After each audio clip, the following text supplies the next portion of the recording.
കുക്കറിൽ ഈസി ആയിട്ട് നല്ലൊരു ബീഫ് ബണ്ണു പുലാവ് ഉണ്ടാക്കിയാലോ. ഗസ്റ്റൊക്കെ വരുന്ന സമയത്ത് നിങ്ങൾക്ക് ധൈര്യമായിട്ട് ഉണ്ടാക്കാം കേട്ടോ. തൈരും പുതിനയുള്ള ഒരു ചമ്മന്തി കൂട്ടിയിട്ടാണ് ഞാൻ കഴിച്ചു നോക്കിയത്.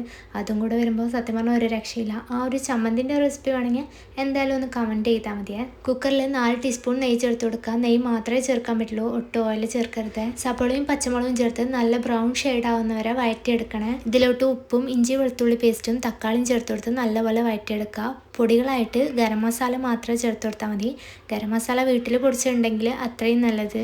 ബീഫ് നല്ല നെയ്യുള്ള ബീഫ് എടുക്കണമെങ്കിൽ റൈസിന് കുറച്ച് ഫ്ലേവർ കൂടുതലായിരിക്കും. കുറച്ച് ഉപ്പിട്ട് കൊടുത്തിട്ട് ബീഫ് വേവാനുള്ള വെള്ളം ഒഴിച്ചു കൊടുത്ത് ഒന്ന് വേവിച്ചെടുക്കുക. ബീഫ് നല്ലപോലെ വെന്ത് വരുന്ന സമയത്ത് 1 ഗ്ലാസ് അരിക്ക് 1.5 ഗ്ലാസ് എന്ന രീതിയിൽ വെള്ളം ഒഴിച്ചു കൊടുത്ത് അരിയും ചേർത്ത് ഉപ്പിട്ടിട്ട് ലോ ഫ്ലെയിമിൽ ഒരൊറ്റ വിസിലടിക്കണേ. ഇത്രയേ ഉള്ളൂ, ഈസിയാണ്. എന്തായാലും ഒന്ന് ഉണ്ടാക്കി നോക്കിയിട്ട് ഫീഡ്ബാക്ക് അറിയിക്കാൻ മറക്കല്ലേ.